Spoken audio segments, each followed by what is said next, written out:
Hello, welcome to lesson 25. We are going to talk about the present middle passive participle, the future middle participle, the first and second aorist middle participle, and the perfect middle passive participle of omega verbs like paideo.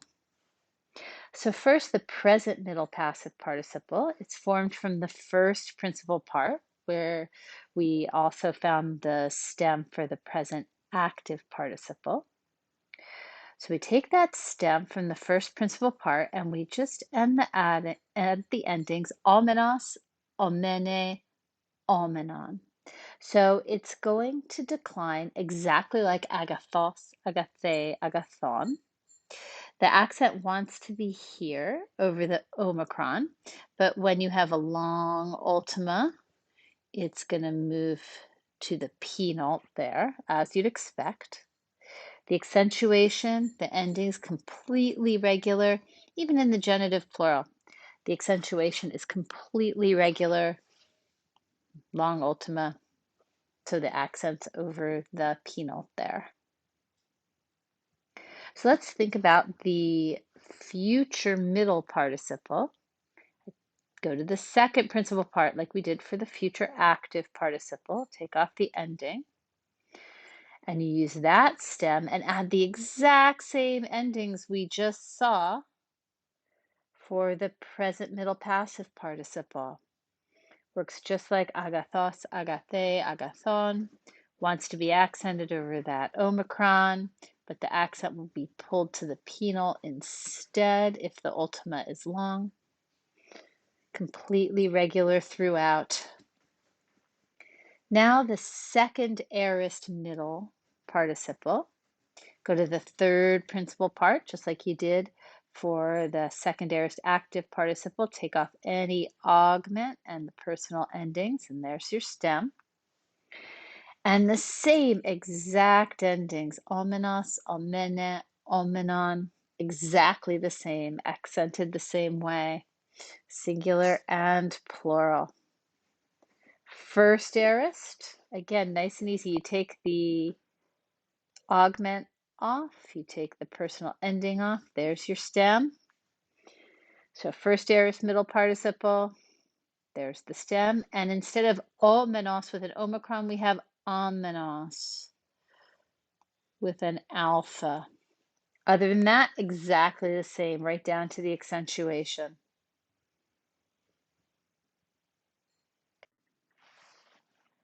Finally, the perfect middle passive participle. Go to this fifth principal part, just like we did for the perfect middle passive indicative. Take off that my ending. There's your stem. And add the menos, mene, menon endings directly to that stem from the fifth principal part.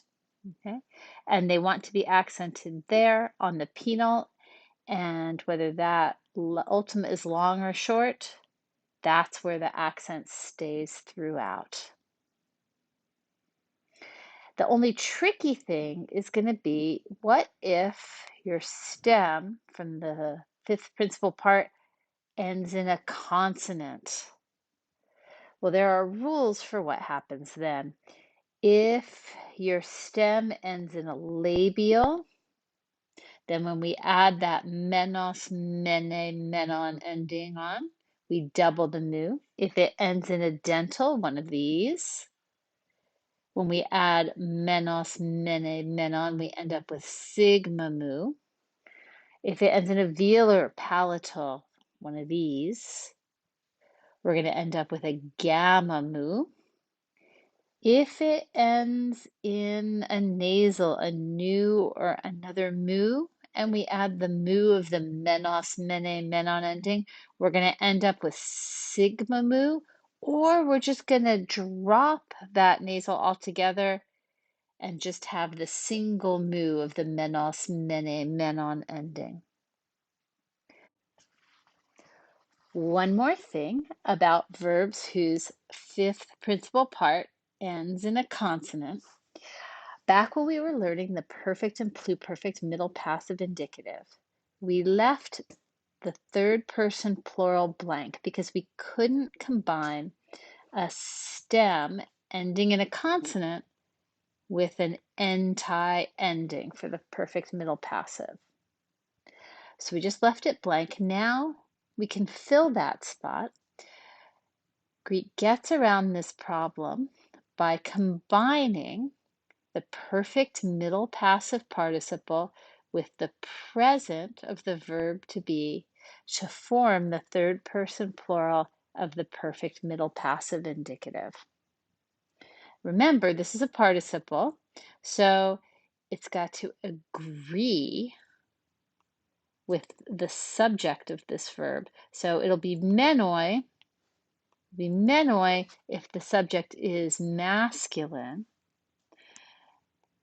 menai if it's feminine, and mena if it's neuter. Same for the pluperfect middle passive indicative. We couldn't combine a stem ending in a consonant with the enta ending. So we're going to use the same workaround. We're going to combine that perfect middle passive participle with the imperfect of the verb to be. Again, right? The ending is going to have to agree with the subject of the verb. So it'll be masculine or feminine or neuter depending on the subject of that verb. One more thing in this lesson, we're going to add in a new use for participles. So let's start by reviewing the uses for participles that we already know. So first, attributive participles. Participles that are in attributive position. So we'll look at this sentence here. Here's our participle. It's a future active participle. And it's in attributive position with hoi, bathe, tai. So here's our participial phrase. Enemies to the gods are the students, the ones intending to steal the treasure. Okay, and this participial phrase, because the participle's in attributive position, serves to sort of modify, to tell us more about hoi, mate, tai. Next came circumstantial participles. Here's our example. This participle, which is a second aorist participle, active, is not in attributive position. Here's our participial phrase. And participial phrases that are circumstantial serve to tell us more about, the whole main clause. They're kind of adverbial.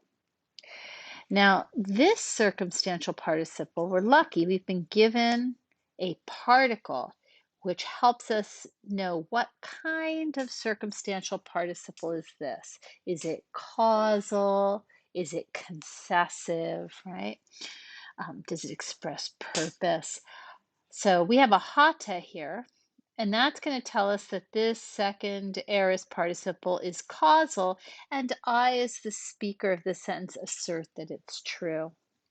So, enemies to the gods are the students since they hit the horse with stones. Okay, that's a circumstantial participle. Now we're going to put in supplementary participles. And a supplementary participle is another kind of participle that's not in attributive position, it's in predicate position. But what it serves to do is to fill out, to supplement the meaning of another verb that's not in the participial phrase. Now, circumstantial participles, like we could take away that participial phrase and we'd still have a perfectly meaningful main clause. Not so with supplementary participles. They're filling out the meaning of a verb in an important way that we can't take away. So here's our new verb pauo, to stop. And with a supplementary participle, the active of pauo can mean to stop someone from doing something. So pauomen, we stop the students stealing. We stop the students from stealing. Okay, so this is a supplementary participle, kleptontos. It's a present active participle. It's modifying the students. It's in predicate position, and it's a supplementary participle with this verb. Let's look at another one. O anthropoi tus hippus blaptontes me kairete. Here's our main verb, kairete. It's the imperative with me. And kairo is another verb that can take a supplementary participle. Only certain verbs can. Here is the supplementary participle, blaptontes. It's a present active participle. It's nominative masculine plural because it's modifying the subject of kairete. It's modifying these anthropoi. So, O men, do not be rejoicing in harming the horses. Okay, so another supplementary participle. We can't take that participial phrase away and still have a sentence, a main clause with the same meaning. One more. Okay.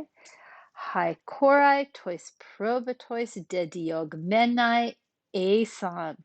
So here is that use of the participle we just learned with the verb to be to serve as the third person plural of the perfect and pluperfect indicative middle passive.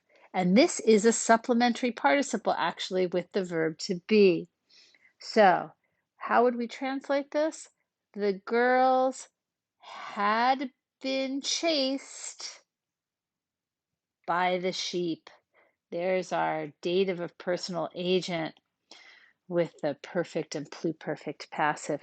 The girls had been chased by the sheep. This is really a supplementary participle too.